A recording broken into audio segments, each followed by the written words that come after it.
الحمد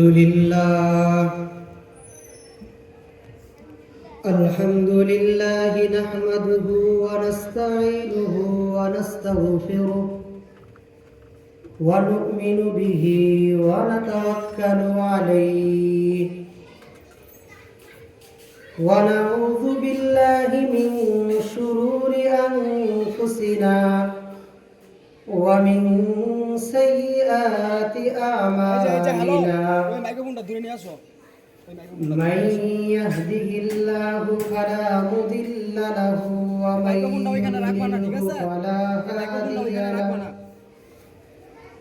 ونشهد أن لا إله إلا الله وحده لا شريك له لا ضد له ولا ند له ولا مثل له ولا مثيل له لا والد له ولا ولد له ونشهد أن محمدا عبده ورسوله صلى الله تعالى عليه وعلى آله وصحبه وسلم تسليما كثيرا كثيرا أما بعد فأعوذ بالله من الشيطان الرجيم بسم الله الرحمن الرحيم يا أيها الذين آمنوا آمنوا بالله ورسوله إلى آخر الآية وقال رسول الله صلى الله عليه وسلم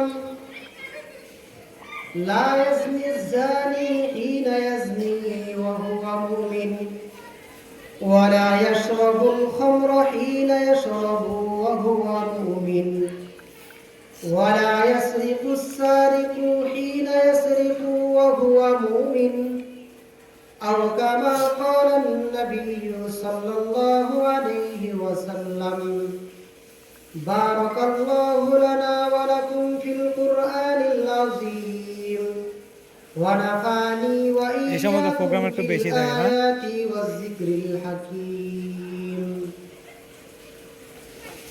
الحمد لله দার কোরআন রবিউল উলুম মাদ্রাসার উদ্যোগে 18তম বার্ষিক ইসলামী মহাসম্মেলনের সম্মানিত সভাপতি জনাব মোহাম্মদ আলম মোল্লা সাহেব, উদ্বোধক ও প্রধান অতিথি, উপস্থিত ওলামায়ে কেরাম, মাদ্রাসার ছাত্রবৃন্দ, মুরব্বিয়ানে ইজম এবং অন্যান্য শ্রোতাগণ, পর্দার আড়ালে মা ও বোনেরা, আল্লাহ পাক রব্বুল আলামিনের দরবারে আমরা শুকরিয়া আদায় করি যে আল্লাহ পাক রব্বুল আলামিন আমাদেরকে সুস্থ শরীরে মাহফিলে এসে বসার তৌফিক দান করেছেন। এজন্য সকলে বলি আলহামদুলিল্লাহ। আলহামদুলিল্লাহ। আল্লাহ পাক রব্বুল আলামিন বলেন লা ইন শাকারতুম লা আযীদান্নাকুম ওয়া লা ইন কাফারতুম ইন্না আযাবী লাশাদীদ। যে আমার নিয়ামত পেয়ে বান্দা তোমরা যদি আমার নিয়ামতের শুকরিয়া জ্ঞাপন করো তাহলে আমি তোমাদের নিয়ামতকে বৃদ্ধি করে দেব, আর যদি শুকরিয়া আদায় না করো তাহলে নিয়ামত তো আল্লাহ তাআলা ছিনিয়ে নিবে, এর বিপরীতে আল্লাহ পাক রব্বুল আলামিন তাকে শাস্তি দান করবেন। তো আপনাদের সামনে আলোচনার উদ্দেশ্যে কোরআনে কারীম থেকে একটি আয়াত তিলাওয়াত করেছি। উক্ত আয়াতের মধ্যে আল্লাহ পাক রব্বুল আলামিন বলেন ইয়া আইয়ুহাল্লাযীনা আমানু আমিনু, যে হে ঈমানদারগণ তোমরা ঈমান আনো। তো আল্লাহ তাআলা ঈমানদারদেরকে ঈমান আনতে বলতেছে ইয়া আইয়ুহাল্লাযীনা আমানু আমিনু বিল্লাহ ওয়া রাসূলিহি, যে হে ঈমানদারগণ তোমরা ঈমান আনো আল্লাহর উপর এবং তার রাসূলের উপর। তাহলে ঈমানদারগণ ঈমান আনবে, এই কথার অর্থ কি? ইমানদারগণ ঈমান আনবে, কথার অর্থ হলো যারা শুধু মুখে মুখে ঈমান আনছে, অন্তরে আল্লাহ এবং আল্লাহর রাসূলকে বিশ্বাস করে না, তারা অন্তরেও আল্লাহ এবং আল্লাহর রাসূলকে বিশ্বাস করো এবং অন্তরেও আল্লাহ তাআলা এবং আল্লাহর রাসূলের ঈমান নিয়ে আসো। তো ঈমানের গুরুত্ব কতটুকু এটা আমরা সাধারণভাবে মনে করি যে ঈমানটা খুব ছোট কাজ। বান্দার উপর যত ফরজ বিধান আছে, এই ফরজ বিধানগুলোর মধ্যে সবচেয়ে গুরুত্বপূর্ণ এবং সর্বপ্রথম যে বিধান সেটা হলো ঈমান আনার বিধান। ঈমান ছাড়া বাকি আপনি যত কাজই করেন না কেন, সব কাজ আপনার বেকার, অনর্থক, কোনো কাজে আসবে না। আমরা দেখি কাফের বেঈমানরা লক্ষ কোটি টাকার সেবামূলক কাজ করে, রাস্তা, ব্রিজ, কালভার্ট ইত্যাদি, গরিব মানুষকে কম্বল দিয়ে কত কিছু করে। তো তাদের এই কাজগুলো, সেবামূলক কাজগুলা, তাদের এই সব কাজগুলার বিনিময়ে কি তারা কিছু পাবে? যেহেতু কাফের বেঈমানদের ঈমান নেই, এজন্য তারা এগুলা কিছুই পাবে না। আল্লাহ পাক রব্বুল আলামিন সূরাতুন নূরের মধ্যে বলেন, ওয়াল্লাযীনা কাফারু আমালুহুম কাসারাবিন বিকিয়া ইয়াহসাবুহু আয-যামআনু মাআ হাত্তা ইযা জাআহু লাম ইয়াজিদহু শাইআ ওয়া ওয়াজাদাল্লাহা ইনদাহু ফাওয়াফাহু হিসাবা। দুনিয়ার মধ্যে কাফের বেঈমানরা ঈমান না এনে অনেক সৎ কাজ করে, সেবামূলক কাজ করে, মানুষকে দান দক্ষিণা করে, কিন্তু এক আল্লাহ তাআলাকে বিশ্বাস না করার কারণে এই কাফের মুশরিকদের আমালগুলো কেমন হবে? আল-ওয়াল্লাযীনা কাফারু আমালুহুম কাসারাবিন বিকিয়া, এই কাফের মুশরিকদের আমল হবে মরুভূমির মধ্যে দূর থেকে দেখলে বালু কণাগুলো যেমনি মরিচিকার মতো চিকচিক করে, আর একজন পিপাসার্ত ব্যক্তি দূর থেকে সেটাকে পানি মনে করে দূর থেকে গিয়ে দৌড়ে গিয়ে যখন পানি পান করার জন্য যায়, যখন কাছে যায়, কাছে গিয়ে দেখে সেখানে তো পানি না, এগুলো মরুভূমির মধ্যে ধুলার কণাগুলো চিকচিক করে। তো আল্লাহ পাক রব্বুল আলামিন বলেন, কাফের বেঈমান যারা ঈমান না এনে শুধু সেবামূলক কাজ করে, সৎ কাজ করে, তো তাদের আমালগুলো হলো কাসারাবিন বিকিয়া, ওই মরুভূমির মধ্যে মরিচিকার মতো। হাত্তা ইযা জাআহু লাম ইয়াজিদহু শাইআ, তারা যখন তাদের আমাল মনে করে কিয়ামতের দিন দাঁড়াবে, দূর থেকে মনে করবে আমাদের সৎ কাজগুলো তো আজকে সামনে, আমি তো রাস্তাঘাট ঠিক করে দিয়েছিলাম, গরিব দুঃখীকে দান করেছিলাম, কিন্তু যখন ঈমান আনে নাই, কিয়ামতের দিন যখন আল্লাহর কাছে দৌড়ে যাবে, লাম ইয়াজিদহু শাইআ, তারা তাদের আমলগুলা শুধু ঈমান না আনার কারণে কিছুই পাবে না। লক্ষ কোটি টাকা তারা বিনিয়োগ করে, লক্ষ কোটি টাকা তারা দান করে, সেবামূলক কাজ করে, কিন্তু শুধু ঈমান না থাকার কারণে তাদের এই সেবামূলক কাজগুলোর কোনো আল্লাহর কাছে দামি নেই। বরং আল্লাহ পাক রব্বুল আলামিন কোরআনে কারীমের মধ্যে সূরা ফুরকানের মধ্যে বলেন যে আমি বান্দার আমলগুলো যখন হিসাব করব, মুমিনদের আমলগুলোর হিসাব করার পরে যখন কাফেরদের সিরিয়াল আসবে, আল্লাহ পাক রব্বুল আলামিন বলেন যখন আমি কাফেরদের আমলগুলোর দিকে মনোনিবেশ করব, দেখব কাফের বেঈমানরা কি কি আমল করেছে, কি কি ভালো কাজ করেছে। আল্লাহ পাক রব্বুল আলামিন সূরাতুল ফুরকানের মধ্যে বলেন, ওয়াকাদিমনা ইলা মা আমিলু মিন আমালিন ফাজআলনাহু হাবাআম মানসুরা, যে আমি কিয়ামতের দিন আল্লাহ পাক দেখব যে কাফেররা আমার উপর বিশ্বাস না করে তারা কিছু ভালো কাজ করেছিল, তারা গরিবদেরকে দান করেছিল, শীতকালে মানুষদেরকে ত্রাণ হিসেবে কম্বল বিতরণ করেছে, সেবামূলক অনেক কাজ করেছে, তো আমি আল্লাহ তাদেরকে এগুলোর বিনিময়ে কোনো কিছু দিব কিনা? আল্লাহ বলে না না, তারা আমি আল্লাহকে বিশ্বাস না করার কারণে এগুলার বিনিময়ে তো কোনো কিছু দিব না। ফাজআলনাহু হাবাআম মানসুরা, বরং তাদের এই আমলগুলা বিক্ষিপ্ত ধূলিকণার ন্যায় আমি এগুলাকে নিষ্ফলা করে দিব। এই লক্ষ কোটি টাকা তারা দান করে, কিন্তু আল্লাহ পাক রব্বুল আলামিন বলে শুধু ঈমান না থাকার কারণে তাদের এই দানগুলা আল্লাহ পাক রব্বুল আলামিন ধূলিকণার মতো নিষ্ফলা করে দিবে। অর্থাৎ ছাই যেমন একটা তাল রাখা হয় কিন্তু একটা বাতাস আসলে চলে যায়, ঠিক তারা তাদের সৎকর্ম অনেক করেছে কিন্তু ঈমান না থাকার কারণে তাদের সবগুলো ধ্বংস হয়ে যায়।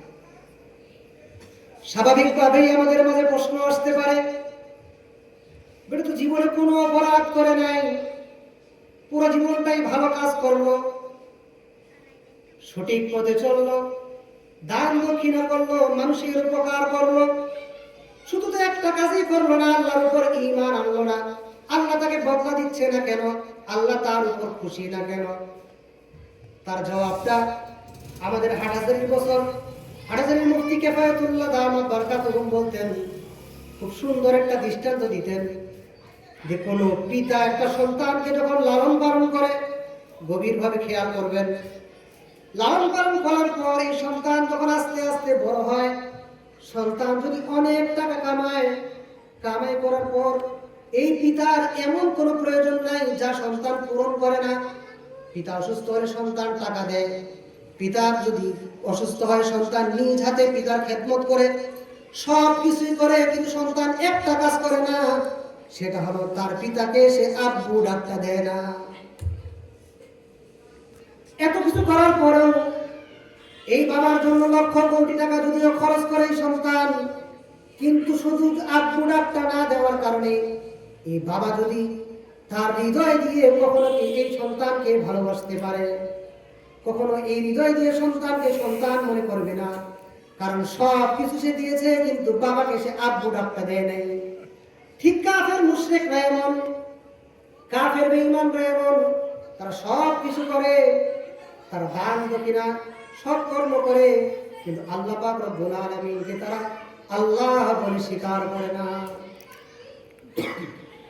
আমরা আল্লাহ পাক রব্বুল আলামিনকে আল্লাহ বলে স্বীকার করার কারণে, ঈমান আনার কারণে আল্লাহ পাক রব্বুল আলামিন আমাদেরকে 10 দুনিয়া সমান একটা জান্নাত দান করবেন। সুবহানাল্লাহ। দেখেন আমরা 1 টাকাও যদি দান না করি, গুনাহ করি, আল্লাহ পাক রব্বুল আলামিন আমাদেরকে শাস্তি দেওয়ার পরও শুধু ঈমানের বদৌলতে, যে আমি আল্লাহর উপর ঈমান এনেছি, এই বদৌলতে আল্লাহ পাক রব্বুল আলামিন আমাকে 10 দুনিয়া পরিমাণ জান্নাত দিয়ে দিয়েছেন, কিন্তু তাদের ঈমান না থাকার কারণে তাদেরকে জান্নাত দিচ্ছেন না, বরং তো জাহান্নামে নিক্ষিপ্ত করতেছেন। তাহলে ঈমানের দাম কত? এখন আমরা সব কিছু বিবেচনা করি, সব দিকে খেয়াল করি, কিন্তু আমার নিজের ঈমানের কি অবস্থা? আমি এটাই দেখি না যেটা আমার জন্য প্রথম কাজ ছিল, যে আমি আগে মুসলমান কিনা, আমার ঈমান আছে কিনা, আমার কথায় কথায় ঈমান ভঙ্গ হয়ে যায় কিনা, কথায় কথায় আমি আল্লাহকে অস্বীকার করে বসি কিনা, আমি যখন সুখে থাকি তখন আল্লাহর নিয়ামতের শুকরিয়া আদায় করি, আর যখন আমি একটু দুঃখে লিপ্ত হই, যখন আল্লাহ পাক রব্বুল আলামিন আমাকে একটু বিপদে আপদে ফেলে, তখন আস্তে আস্তে আমি আল্লাহর উপর রাগান্বিত হতে শুরু করি। অথচ সম্পদ দিয়ে আল্লাহ পাক রব্বুল আলামিন পরীক্ষা করার জন্য, সম্পদ কেড়েও নেয় আল্লাহ পাক রব্বুল আলামিন পরীক্ষা করার জন্য। মানুষকে আল্লাহ পাক রব্বুল আলামিন সম্পদ দেয়, কিন্তু মানুষ মনে করে যে আল্লাহ পাক রব্বুল আলামিন আমাকে সম্মানিত করেছেন। আল্লাহ পাক রব্বুল আলামিন মানুষকে সম্মানিত করার জন্য সম্পদ দেয় না, বরং পরীক্ষা করার জন্য সম্পদ দেয়। ঠিক যাদেরকে আল্লাহ পাক রব্বুল আলামিন সম্পদ দেয় নাই, তাদেরকে আল্লাহ পাক রব্বুল আলামিন পরীক্ষা করার জন্যই সম্পদ দেয় নাই। এটা একটা পরীক্ষা। তাহলে ঈমান সবসময় এক অবস্থায় রাখতে হবে, এক আল্লাহর উপর ঈমান রাখতে হবে। আমি সুখে থাকি দুঃখে থাকি, আল্লাহর উপর বিশ্বাস রাখতে হবে যে আমি অসুস্থ হয়ে গেছি, আল্লাহ আমাকে অসুস্থ করেছেন পরীক্ষা করার জন্য, আল্লাহ আমাকে সুস্থ করবেন। আমার সম্পদ আল্লাহ তাআলা আমাকে দিয়েছে আমাকে পরীক্ষা করার জন্য। আল্লাহ পাক রব্বুল আলামিন আমার সম্পদ যদি কেড়ে নেয়, তাও মনে করবো আল্লাহ পাক রব্বুল আলামিন আমাকে এদিন পরীক্ষা করছেন। তো ঈমান এমন একটা জিনিস যেটা মানুষের মাঝে আল্লাহ পাক রব্বুল আলামিন যখন একটা সন্তান ভূমিষ্ঠ করে মায়ের পেট থেকে, তখন তার হৃদয়টা একেবারে পরিষ্কার থাকে, হৃদয়ে কোনো দাগ থাকে না। তখন সে আল্লাহ এবং আল্লাহর রাসূলকে খুব ভালোভাবেই চিনে। একটা মানুষকে যদি তার পিতা মাতার কারণে সে যদি বেধর্মী না হতো, কাফের মুশরিক না হতো, তার সে অবশ্যই একদিন না একদিন আল্লাহ এবং আল্লাহর রাসূলকে চিনত। কিন্তু হাদিসের মধ্যে আছে প্রত্যেকটা মানুষ যখন জন্মগ্রহণ করে তখন ইসলামের রীতির উপরে জন্মগ্রহণ করে, কিন্তু তার পিতা মাতা তাকে ইহুদি বানায়, তাকে নাসারা বানায়, তাকে খ্রিস্টান বানায়। একটা সন্তান যখন ভূমিষ্ঠ হয় সে ফিতরতে ইসলামের উপরেই ভূমিষ্ঠ হয়, কিন্তু যখন আস্তে আস্তে তার পিতা মাতা দেখে অমুসলিম, সে অমুসলিম হয়ে যায়, আর মুসলিম হলে সে মুসলিম হয়ে যায়। কিন্তু প্রথম যে ভূমিষ্ঠ হয় সেটা ইসলামের উপরেই হয়। ঈমান বৃদ্ধি হয় কোন কোন আমলগুলো দিয়ে?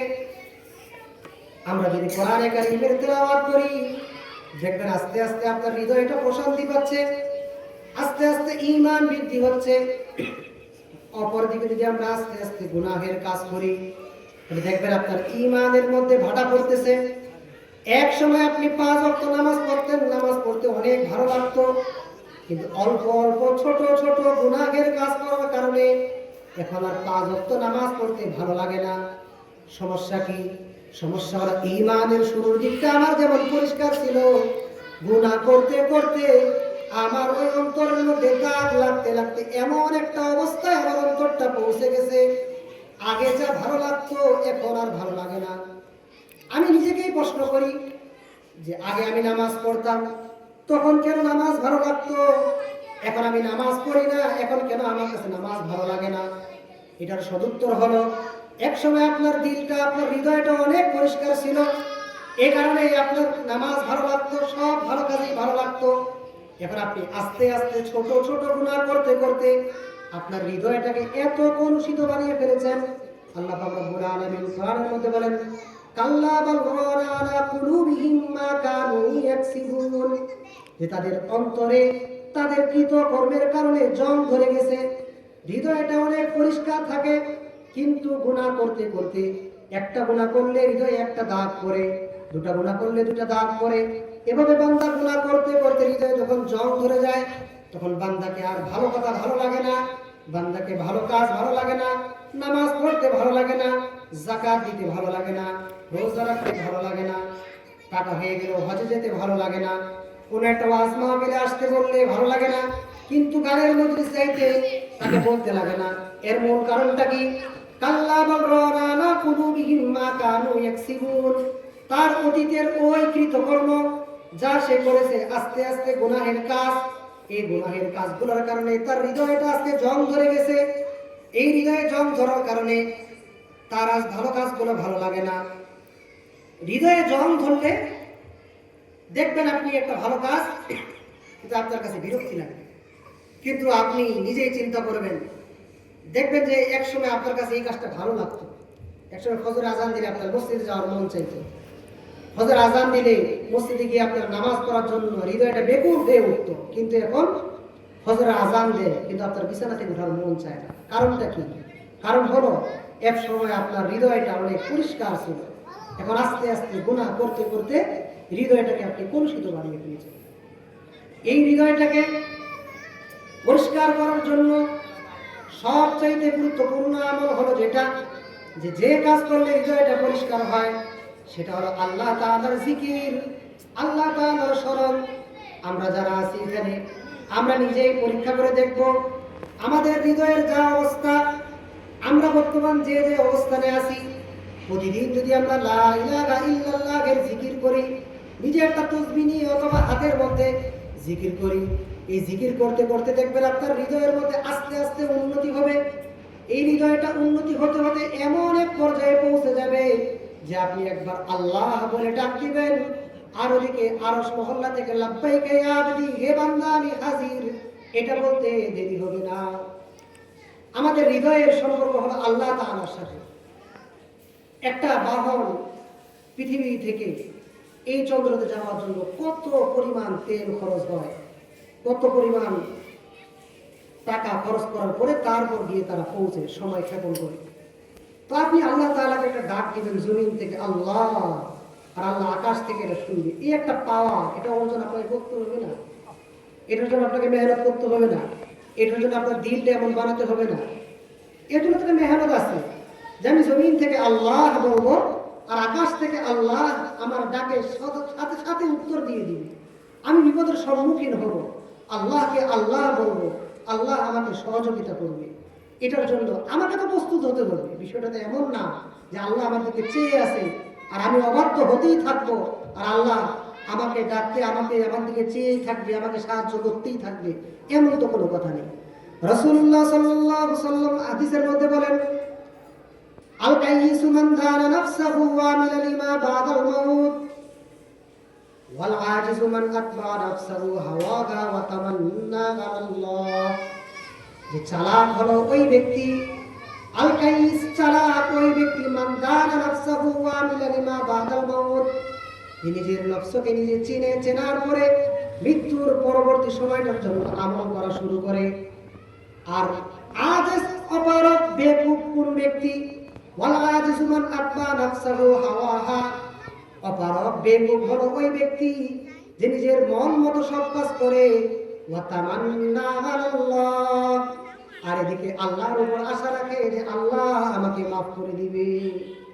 সব কিছু করে নিজের মন মতো, আর আশাটা রাখে আল্লাহর উপর, আল্লাহ আমাকে মাফ করে দিবে। আল্লাহ তাআলা আমাকে মাফ করে দেওয়ার জন্য তো আল্লাহর মর্জি মোতাবেক চলতে হবে। আল্লাহ তাআলা আমাকে মাফ করার জন্য তো আল্লাহ যে সময় ডাক দিতে বলছে সে সময় আল্লাহকে ডাক দিতে হবে। আল্লাহ পাক রব্বুল আলামিন রাতের শেষাংশে ফজরের পূর্বে মুহূর্তে প্রথম আসমানে এসে আল্লাহ পাক রব্বুল আলামিন বান্দাদেরকে ডাকতে থাকে যে আসবে কোন বান্দা গুনাহ করেছো, আমার কাছে আজকে মাফ চাইবে, আমি আল্লাহ তোমাকে মাফ করে দিব। কোন বান্দা কি আসো রিজিকের সংকটে আসো, আমি আল্লাহর কাছে রিজিক চাইবা, আমি তোমাকে রিজিক দান করব। আসো কি কোনো বান্দা কোন মকসুদ তোমার পূরণ হচ্ছে না, দীর্ঘদিন ধরে পেরেশানিতে আসো, আমি আল্লাহর কাছে আসো, আমি আল্লাহ তোমাকে পূরণ করে দিব। সারাদিন বান্দা আল্লাহর কাছে চায়, এমন একটা সময় আছে সেটা হলো রাতের শেষ ভাগের সময়টা, তাহাজ্জুদের সময়টা। ওই সময় আল্লাহ এসে বান্দাকে ডাকা শুরু করে, কিন্তু বান্দা ওই সময় ঘুমিয়ে থাকে। বান্দা ওই সময় আল্লাহর ডাকে যদি একটু সাড়া দেয়, একটু লাব্বাইক বলে, তাহলে আল্লাহ এবং বান্দার ডাক একসাথে মিলে যাওয়ার কারণে বান্দা যদি আল্লাহ তাআলার কাছে মাপ চায়, বান্দা যদি 80 বছরের গুনাহ করে ফেলে পুরো জীবনটায় আল্লাহর কাছে যদি মাপ চায়, আল্লাহ আমি পুরো জীবনটায় গুনাহ করে ফেলেছি, আজকে অনুতপ্ত হয়ে আপনার কাছে ক্ষমা চাই, আল্লাহ পাক রব্বুল আলামিন বান্দার 80 বছরের জীবনের সমস্ত গুনাহগুলো মাফ করে দিবে। সুবহানাল্লাহ। আল্লাহ পাক রব্বুল আলামিন চেয়ে থাকে যে বান্দা আমাকে কখন ডাকে। আমরা তো মনে করি আমরা অনেক বড় গুনাহগার, এই কারণে মনে হয় আল্লাহ তাআলা আমাদেরকে মাফ করবে না। গুনার কারণে ঈমানের মধ্যে কমতি আসে, গুনাহের কারণে ঈমানের নূর যেটা সেটা চলে যায়, কমে যায়, ঈমানের পাওয়ার যে স্পিড সেটা কমে যায়। কিন্তু গুনাহের কারণে ঈমান চলে যায় না। একবার যখন ঈমান এনেছেন, লা ইলাহা ইল্লাল্লাহ করেছেন, আপনার ঈমান এত সহজে যাচ্ছে না যতক্ষণ না আপনি আল্লাহ তাআলার বিধানকে অস্বীকার করবেন। আপনি গুনাহ করলে এর জন্য শাস্তি পাবেন, কিন্তু আপনার ঈমান যাবে। হাদিসের মধ্যে আল্লাহর রাসূল সাল্লাল্লাহু আলাইহি ওয়াসাল্লাম বলেন, লা ইয়াজনি যানি হিনা ইয়াজনি ওয়া হুয়া মুমিন, যে কোনো ব্যক্তি মুমিন থাকা অবস্থায় জিনা ব্যভিচার করতে পারে না। লা ইয়াশরাবুল খামরা হিনা ইয়াশরাবু হিনা ওয়া হুয়া মুমিন, যে কোনো মুমিন থাকা অবস্থায় মদ পান করতে পারে না। ওয়া লা ইয়াসরিকুস সারিকু হিনা ইয়াসরিকু ওয়া হুয়া মুমিন, কোন মুমিন থাকা অবস্থায় চুরি করতে পারে না। তাহলে মুমিন থাকা অবস্থায় জিনা ব্যভিচার করতে পারে না, মুমিন থাকা অবস্থায় কেউ শরাব মদ পান করতে পারে না, মুমিন থাকা অবস্থায় কেউ চুরি করতে পারে না। তাহলে কি হয় তার ঈমানটা? হাদিসে ব্যাখ্যার মধ্যে বলেন যে ওই অবস্থায় বান্দা যে সময় জিনা করে, বান্দা যে সময় মদ পান করে, বান্দা যে সময় শরাব পান করে, বান্দা যে সময় চুরি করে, তখন তার ঈমানটা তার থেকে বের হয়ে মাথার উপর ছাতার মতো থেকে যায়, তার ভিতরে ঈমান থাকে না। যখন সে জিনা থেকে ফারেক হয়ে যায়, চুরি থেকে ফারেক হয়ে যায়, মদ পান থেকে ফারেক হয়ে যায়, আবার ঈমান তার ভিতরে চলে আসে। অথবা কোনো হাদিসের ব্যাখ্যাকারী ভাবে বলছেন যে সে মুমিন থাকবে না, মানে তার ঈমানের মধ্যে কমতি চলে আসে। তো বলছিলাম যে আমরা মনে করি আমরা তো অনেক গুনাহ করেছি, আল্লাহকে আমাদেরকে মাফ করবে। তাহলে বনি ইসরাইলের এক ব্যক্তির ঘটনা শুনুন। রাসূলুল্লাহ সাল্লাল্লাহু আলাইহি ওয়াসাল্লাম বলেন, তোমাদের পূর্বে বনি ইসরাইলের মধ্যে একজন যুবক ছিল, সে এমন কোনো গুনাহ নাই যে গুনাহ সে করে নাই, এমনকি সে মানুষ হত্যার মতো সবচাইতে বড় গুনাহ যেটা, এমন গুনাহ বারবার করেছে। একটা নয়, দুটা নয়, 99টা মানুষ সে হত্যা করেছে। হত্যা করার পরে এখন তার ভিতরে একটা অনুতপ্ত সৃষ্টি হয়েছে, অনুশোচনা সৃষ্টি হয়েছে যে আমি যদি 99 জন মানুষকে হত্যা করলাম, এখন তো আমার জীবনের শেষ দিক, মৃত্যু হয়ে গেলে আমার কি হবে? তখন সে এক ব্যক্তির কাছে গেল, বিজ্ঞ ব্যক্তির কাছে, যে আমি কি করতে পারি। তিনি তখনকার জামানার একজন রাগেবের কাছে পাঠালো, পাদ্রীর কাছে, যে যাও তার কাছে যাও, তিনি তোমাকে সমাধান দিবেন। ওই রাহেবে বলল যে তুমি যে 99টা হত্যা করেছো, এই পাদ্রীর কাছে যাওয়ার আগে আরেকজনের কাছে গেছে। সে যাওয়ার মধ্যে তাকে বলতেছে, ভাই আমি তো 99টা হত্যা করেছি, তা আমাকে কি আল্লাহ তাআলা মাফ করবে? তো সে বলছে যে 99টা হত্যা করেছো, তোমাকে আল্লাহ মাফ করবে, আর লোক পাও না।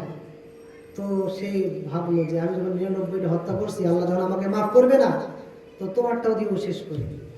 তখন তাকে দিয়ে 100টা পুরাই ফেলল। 100টা হত্যা করার পরে আবার ওই বিজ্ঞ ব্যক্তির কাছে আসলো, আসার জিজ্ঞেস করতেছে যে আমি তো 100টা পুরো করে ফেলেছি, এখন আমার কি ক্ষমার কোনো সুযোগ আছে?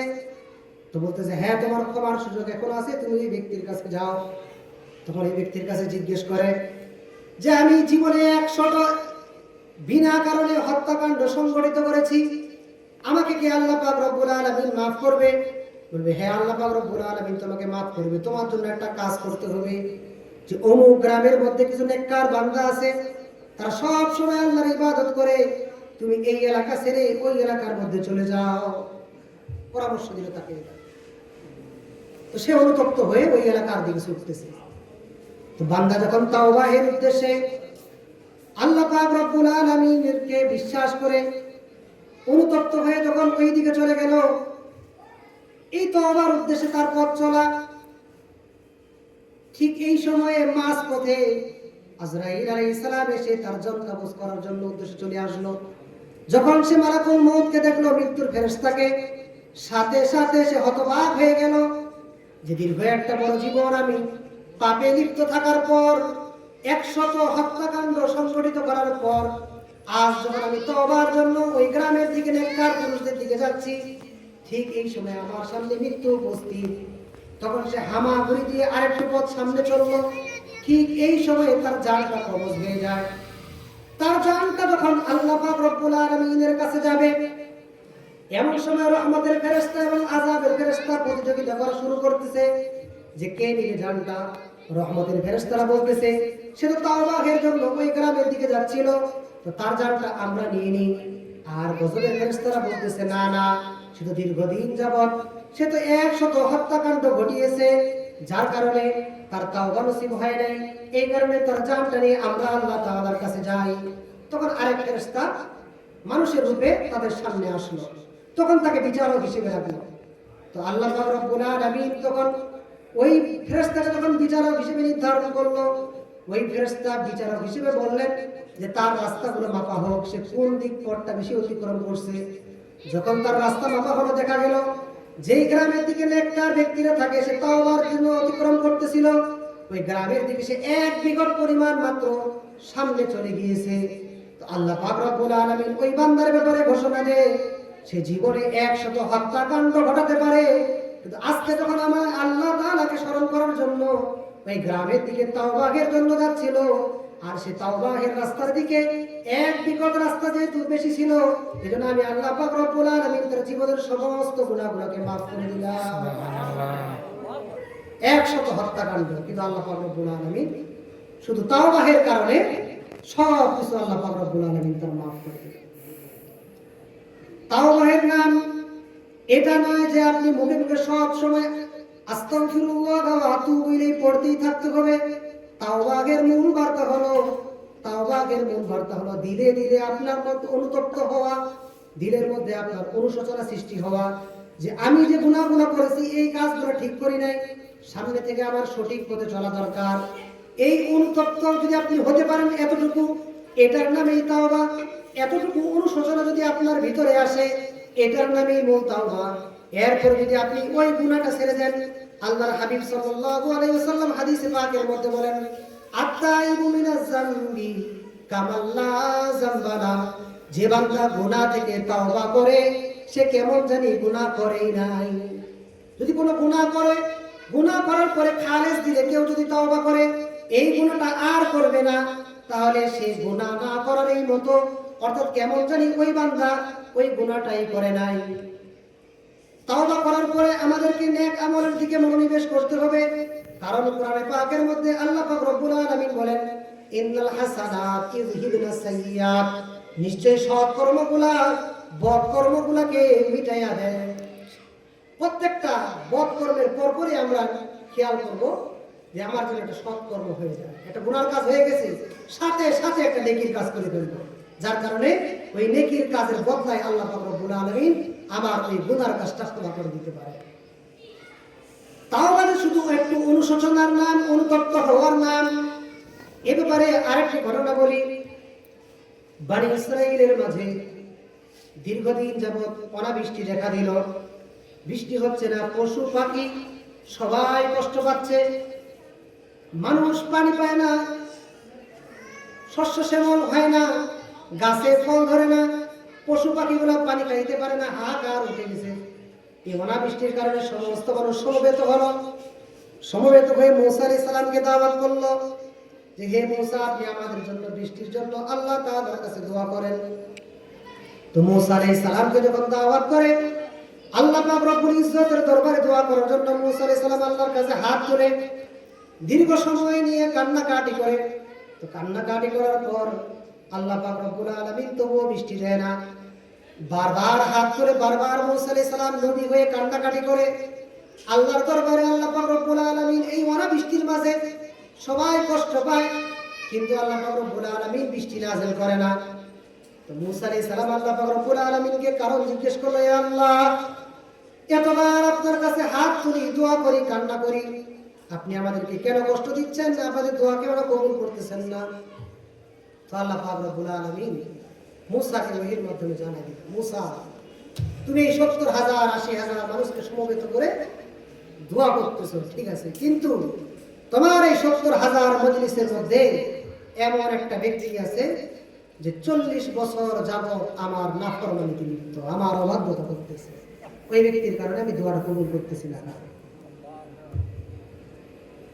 ৭০,০০০ মানুষ সমবেত হয়ে এই অনাবৃষ্টি দূর করার জন্য, বৃষ্টি হওয়ার জন্য আল্লাহর দরবারে দোয়া করে, কিন্তু ওই এক গুনাহগার বান্দার জন্য, ওই নাফরমান বান্দার জন্য আল্লাহ পাক রব্বুল আলামিন দোয়াটা কবুল করতেছেন না।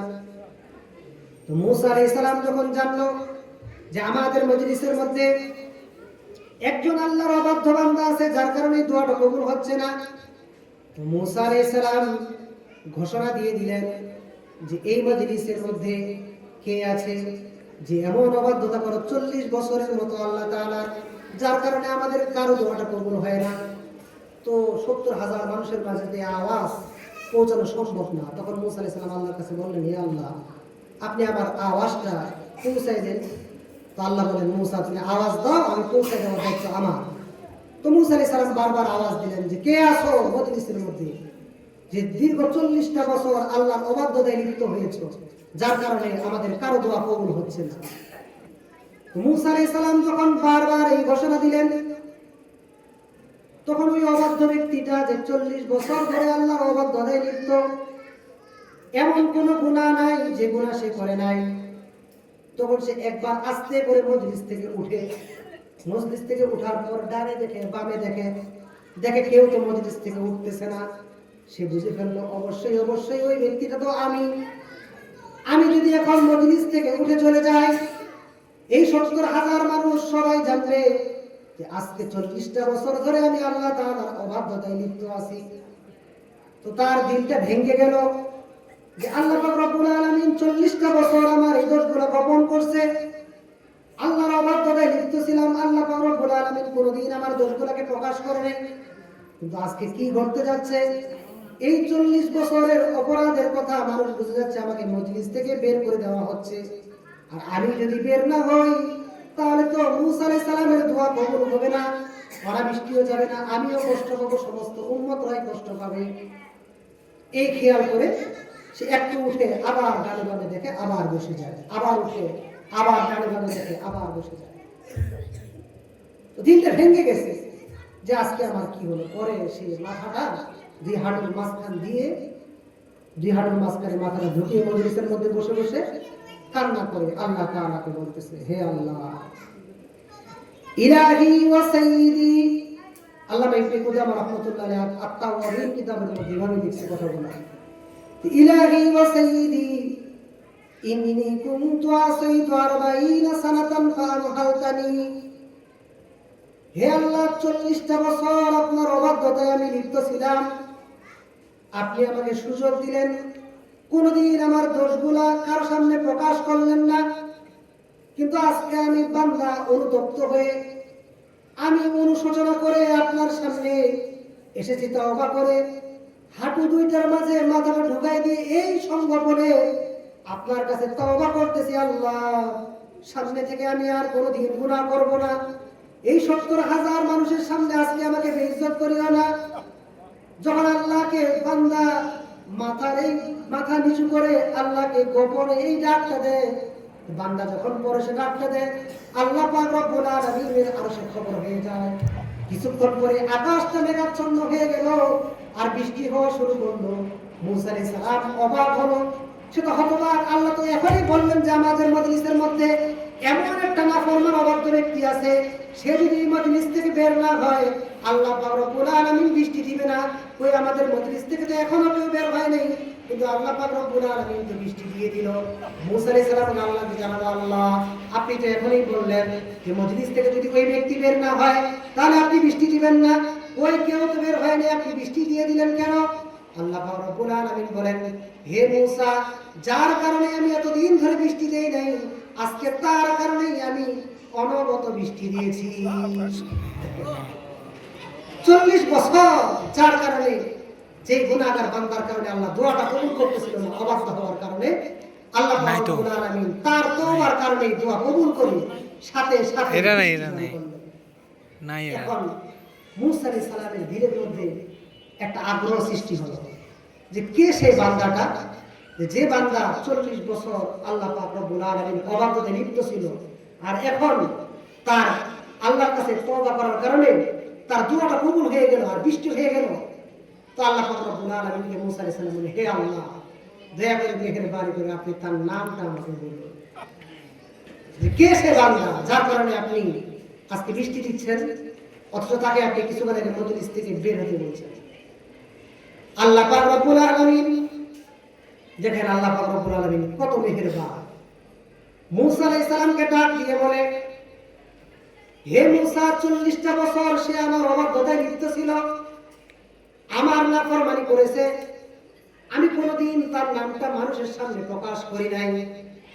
আজকে যখন সে আমার কাছে তওবা করে ফিরে আসছে, আজকে যদি তোমাকে আমি নামটা বলি, তুমি তো এই কথা অবগত, এই ব্যাপারে অবগত হয়ে যাইবা যে এই বান্দাই ছিল 40 বছর আগে, সে আমার পুরো জীবনটাই নাফরমানিতে লিপ্ত ছিল।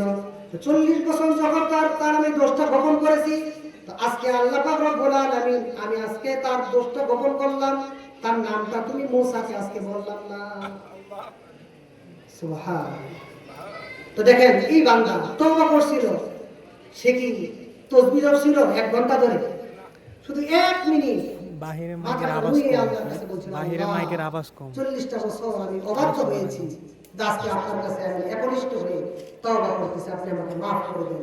আল্লাহ পাক রব্বুল আলামিন তাকে সাথে সাথে মাফ করতেছে। এজন্য আমরা চেষ্টা করব যে আমাদের ঈমান যেমন শুরুতে পরিষ্কার ছিল, হৃদয়টা যেমন পরিষ্কার ছিল, শেষ পর্যন্ত যেন আমরা ঈমানটাই পরিষ্কারভাবে পরিষ্কার ঈমান নিয়ে দুনিয়া থেকে যাইতে পারি। আমরা যত গুনাহ করতেছি আমাদের ঈমানকে আমরা কলুষিত করে ফেলতেছি, হৃদয়টাকে কলুষিত করে ফেলতেছি। হৃদয়টা কলুষিত হতে হতে হতে এমন হয়ে যায় যে ভালো কথা আর ভালো লাগে না, নামাজ ভালো লাগে না, রোজা ভালো লাগে না। এই জন্য আমরা যদি আমাদের হৃদয়টাকে পরিষ্কার করতে পারি, তো দেখবেন আস্তে আস্তে সবকিছুই ভালো লাগবে। নামাজে আসতে ভালো লাগবে, মসজিদে ভালো লাগবে, বয়ানে ভালো লাগবে, সব ভালো লাগবে। আল্লাহ পাক রব্বুল আলামিন